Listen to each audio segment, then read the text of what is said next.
Hello everyone, UP scholarship से related एक बहुत बड़ी अपडेट आप लोगों के लिए आ रही है। जैसे कि आप जानते हो कि इस बार कुछ चेंजेस जो है यूपी स्कॉलरशिप को लेकर के किए गए थे। आप लोग का पहला जो चेंज था वो बायोमेट्रिक सिस्टम था। बायोमेट्रिक सिस्टम यानी कि एससी एसटी और जनरल कैटेगरी के बच्चों के लिए जो डॉक्यूमेंट्स वो सबमिट कर रहे हैं कॉलेज में ले जाकर के, हार्ड कॉपी जो जमा कर रहे हैं, उसके साथ बायोमेट्रिक करना भी जरूरी था। अब इसी को लेकर के एक रूल आ गया है और ये रूल नया है, लेटेस्ट है। रूल जो है बहुत सारी चीजों को चेंज कर रहा है। क्या नियम है, क्या है, चीजों को समझाते हैं हम आपको। और साथ ही साथ में ये भी मैं बता दूं, दूसरा जो नियम था कि आय पत्र यानी कि इनकम सर्टिफिकेट जो है पेरेंट्स का होना चाहिए, इस रूल के बारे में भी बात करेंगे। बहुत सारे बच्चे अभी भी कंफ्यूज हो रहे हैं। सो फ्रेंड्स, चैनल पर पहली बार विजिट कर रहे हो तो चैनल को सब्सक्राइब कर लेना, बेल आइकन को हिट कर देना।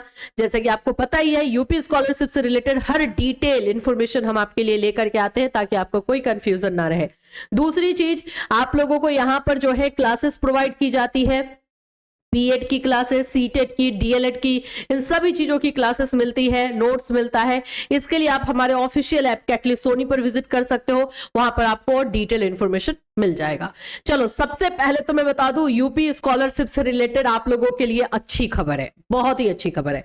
बायोमेट्रिक वाला जो सिस्टम आप देख रहे थे, ये सिर्फ दो कैटेगरी के लिए था, एससी एसटी और जनरल कैटेगरी। ओबीसी कैटेगरी का बायोमेट्रिक नहीं होना था। रीजन भी थे, बहुत सारे रीजन है, डिस्कस करेंगे हम लोग।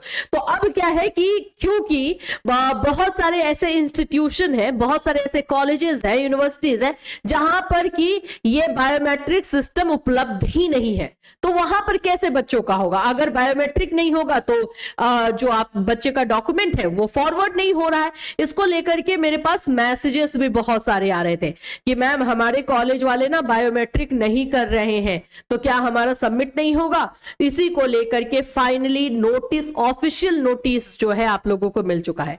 आप यहां देखो, ये 17 जनवरी को, 17 जनवरी को ये नोटिस निकला हुआ है। वित्तीय वर्ष 2024-25 में शिक्षण संस्थाओं, विश्वविद्यालयों के स्तर से अनुसूचित जाति, जनजाति व सामान्य वर्ग के छात्र छात्राओं का छात्रवृत्ति आवेदन पत्र बिना बायोमेट्रिक ऑथेंटिकेशन के ऑनलाइन अग्रसारित करने हेतु पोर्टल में की गई व्यवस्था के संबंध में। मतलब अब आप लोगों का बायोमेट्रिक सिस्टम कंपलसरी नहीं है। ये रूल जो है, ये नोटिस जो है 17 तारीख का ये दिख रहा है आपको, आज मिला है। और इसमें आप लोग का क्लियरली बता दिया गया है कि बायोमेट्रिक अब कंपलसरी नहीं है। रीजन भी लिखा गया है, रीजन भी मैं आपको दिखाती हूं। अब यहां से तो ये पूरा का लेटर नंबर है, तो इससे हमें मतलब नहीं है।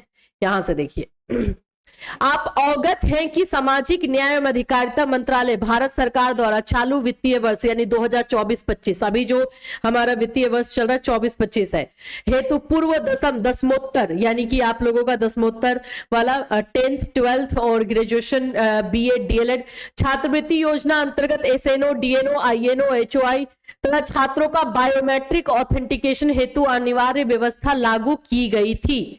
बायोमेट्रिक सिस्टम जो है एससी एसटी और जनरल कैटेगरी के लिए लागू किया गया था, लेकिन अधिकांश जनपदों के जिला समाज कल्याण अधिकारियों तथा शिक्षण संस्थाओं, विश्वविद्यालय द्वारा अवगत कराया गया है कि छात्रों के ऑनलाइन आवेदन पत्र को बायोमेट्रिक डिवाइस उपलब्ध न होने के कारण, तो बहुत सारे कॉलेजेस एंड यूनिवर्सिटीज में बायोमेट्रिक सिस्टम है ही नहीं। कैसे करेंगे? डिवाइस ही नहीं है, तो करेंगे कैसे? तो क्या उतने सारे बच्चों को नहीं मिलेगा?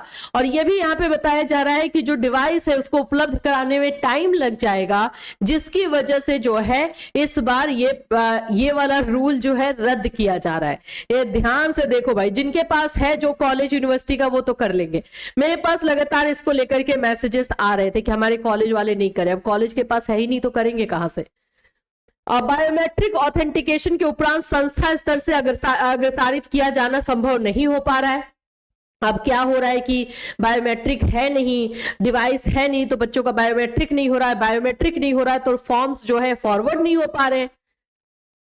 बायोमेट्रिक डिवाइस के संबंध में प्रदेश में स्थित विभिन्न अधिकृत डिस्ट्रीब्यूटर के पास यूआईडीएआई द्वारा मैप डिवाइस उपलब्ध नहीं है। डिवाइस की उपलब्धता में समय लगने की संभावना है।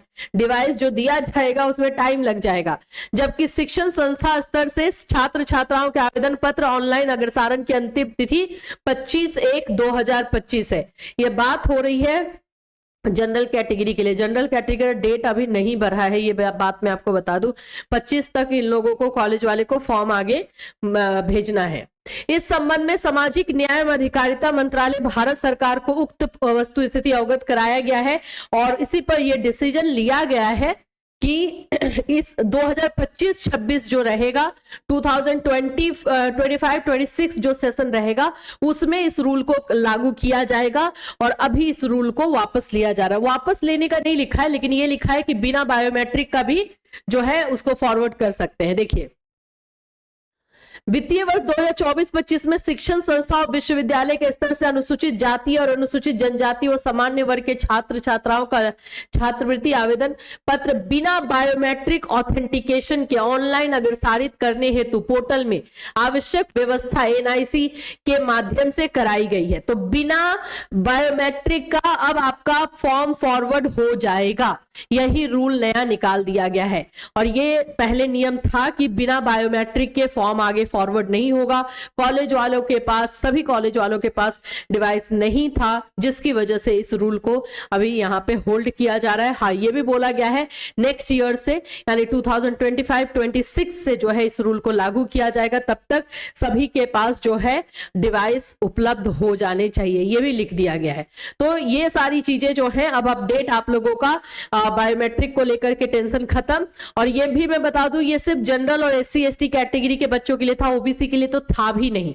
ओबीसी बच्चों के लिए नहीं करवाया जा रहा था, इसलिए बार बार मैसेजेस आ रहा था कि मैम मैं ओबीसी कैटेगरी से, मेरे कॉलेज वाले नहीं करवा रहे, तो ओबीसी कैटेगरी को करवाना ही नहीं था। दूसरी चीज, जो इनकम सर्टिफिकेट को लेकर के है वो मम्मी पापा का ही लगेगा। मतलब mummy papa in the sense कि गार्जियन, जो भी आपके गार्जियन है, आपके माता पिता हैं, आपके अंकल आंटी है, जो आपके गार्जियन है उन्हीं का इनकम सर्टिफिकेट लगेगा। अगर कोई फीमेल है, उनकी शादी हो चुकी है, तो उनके हस्बैंड का लगेगा। इनकम सर्टिफिकेट का मतलब होता है कि आपका अर्निंग कितना है घर में। तो आप हस्बैंड के साथ रह रही है तो जाहिर सी बात है कि हस्बैंड का इनकम सर्टिफिकेट लगेगा। तो इस बात का आपको ध्यान रखना है कि इनकम सर्टिफिकेट में कुछ भी चेंजेस नहीं हुआ है, ये पेरेंट्स का ही लगने वाला है या फिर आपके हस्बैंड का ही लगने वाला है। तो इस बात का क्लियर ध्यान रखिए।